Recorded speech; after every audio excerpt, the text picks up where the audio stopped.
മറ്റു രാജ്യങ്ങളിലേക്ക് നിയമവിരുദ്ധമായി പഠനത്തിനായോ ജോലിക്കോ പോകാൻ ശ്രമിക്കുന്നവർക്ക് മുന്നറിയിപ്പുമായി പോലീസ്. വിദേശ രാജ്യങ്ങളിൽ ഇന്ത്യക്കാർക്ക് നേരെ അതിക്രമങ്ങൾ നേരിടുന്നുവെന്ന വിവരങ്ങൾ കുറച്ചു ദിവസങ്ങളായി പുറത്തു വരുന്നുണ്ട്. മാത്രമല്ല, കേരളത്തിൽ നിന്നും വിദേശ രാജ്യങ്ങളിലേക്ക് പോകുന്നവരുടെ എണ്ണം അടുത്തിടെയായി വർദ്ധിച്ചു വരുന്നുണ്ട്. നിയമപരമായും അല്ലാതെയും നിരവധി പേർ നാട് കടന്നു പോകുന്നുമുണ്ട്. അങ്ങനെയുള്ള ചിലർക്കാണ് പോലീസിന്റെ ഈ മുന്നറിയിപ്പ്. മറ്റു രാജ്യങ്ങളിൽ നിയമവിരുദ്ധമായി പ്രവേശിച്ചാലോ ജോലിയിൽ ഏർപ്പെട്ടാലോ നിങ്ങൾ നിയമ നടപടികൾ നേരിടേണ്ടി വരും.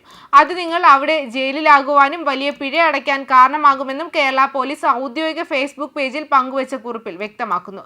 ഫേസ്ബുക്ക് പോസ്റ്റിന്റെ പൂർണ്ണ രൂപം ഇങ്ങനെയാണ്: നമ്മൾ മലയാളികളാണ്, മണ്ടന്മാരല്ല. നിയമപ്രകാരമല്ലാതെ മറ്റു രാജ്യങ്ങളിലേക്ക് പഠനത്തിനായോ ജോലിക്കോ പോകാൻ ശ്രമിക്കുന്നവർ ഇക്കാര്യങ്ങൾ അറിഞ്ഞിരിക്കണം. മറ്റു രാജ്യങ്ങളിൽ നിയമവിരുദ്ധമായി പ്രവേശിച്ചാലോ ജോലിയിൽ ഏർപ്പെട്ടാലോ നിങ്ങൾ നിയമ നടപടികൾ നേരിടേണ്ടതായി വരും.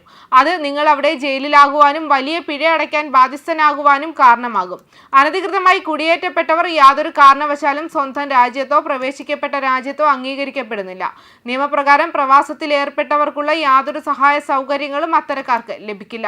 യാത്രാവിലക്ക് നേരിടാനും സാധ്യതയുണ്ട്. അംഗീകൃത ഏജൻസികളിലൂടെ അല്ലാതെ വിദേശ രാജ്യങ്ങളിൽ ജോലിക്ക് പോകുന്നവർ അവിടുത്തെ തൊഴിൽ രീതികളെക്കുറിച്ചോ തൊഴിൽ ദാതാവിനെക്കുറിച്ചോ ലഭിക്കേണ്ട വേതനത്തെക്കുറിച്ചോ തൊഴിൽ സാഹചര്യങ്ങളെക്കുറിച്ചോ അജ്ഞാതരായിരിക്കും. ഇത് ചൂഷണ സാധ്യത വർദ്ധിപ്പിക്കുന്നു. അനധികൃത റിക്രൂട്ടിംഗ് ഏജൻസികളുടെയോ സംരംഭകരുടെയോ വ്യാജ വാഗ്ദാനങ്ങളിൽ മയങ്ങി ഒരിക്കലും ഇത്തരത്തിലുള്ള തീരുമാനം എടുക്കരുത്. അതേസമയം അനധികൃതമായി കുടിയേറുന്ന നിരവധി പേർ കാരണം യുഎസിലേക്കും മറ്റ് വിദേശ രാജ്യങ്ങളിലേക്കും കുടിയേറുന്ന ഇന്ത്യക്കാർ നിരീക്ഷണത്തിലായിരിക്കുന്ന ഒരു സമയത്ത് യഥാർത്ഥ രേഖകൾ ഉപയോഗിച്ച് ഒരു രാജ്യത്തേക്ക് എങ്ങനെ സുരക്ഷിതമായി കുടിയേറാം എന്നതിനെക്കുറിച്ചുള്ള ഒരു സെഷൻ കേരളത്തിലെ എറണാകുളത്ത് ആരംഭിച്ചിട്ടുണ്ട്. തദ്ദേശ സ്വയംഭരണ സ്ഥാപനം സംഘടിപ്പിച്ച ഈ പരിപാടി ഫെബ്രുവരി 5-നാണ് നടന്നത്. യുഎസിൽ താമസിക്കുന്ന 104 കുടിയേറ്റക്കാരെ പഞ്ചാബിലേക്ക് തിരികെ കൊണ്ടുവന്ന അതേ ദിവസം തന്നെ ഒരു റിപ്പോർട്ട് ദി മൈഗ്രേഷൻ സ്റ്റോറിയിൽ പള്ളുരുത്തിയിലെ state institute of medical education and technology college of നഴ്സിംഗിലെ വിദ്യാർത്ഥികളാണ് സെഷനിൽ പങ്കെടുത്തത്. അവരിൽ ഭൂരിഭാഗവും പാശ്ചാത്യ രാജ്യങ്ങളിലേക്കോ മിഡിൽ ഈസ്റ്റേൺ രാജ്യങ്ങളിലേക്കോ കുടിയേറാൻ ആഗ്രഹിക്കുന്നവരായിരുന്നു. സത്യസന്ധവും വിശ്വസനീയവുമായ രീതിയിൽ കുടിയേറാൻ ഞാൻ ആഗ്രഹിക്കുന്നു, ദേവിക എന്ന വിദ്യാർത്ഥിനി പ്രസിദ്ധീകരണത്തോട് വ്യക്തമാക്കിയതാണ്.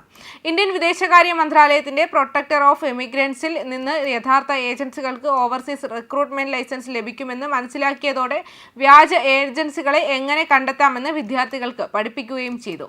അതേസമയം കരിമ്പട്ടികയിൽപ്പെടുത്തിയവ സർക്കാർ നടത്തുന്ന പോർട്ടലിൽ കാണാം. പ്രവാസി കേരളീയകാര്യ വകുപ്പ് ഏകദേശം 20 വർഷമായി സെഷനുകൾ നടക്കുന്നുണ്ടെങ്കിലും കുടിയേറ്റക്കാർക്കുള്ള US പൗരത്വ നിയമങ്ങളിലെ മാറ്റങ്ങളും അനധികൃത കുടിയേറ്റക്കാരുടെ എണ്ണത്തിലെ വർധനവും കാരണം ഈ ക്ലാസുകൾക്കുള്ള ആവശ്യം വർദ്ധിപ്പിക്കുകയും ചെയ്തു.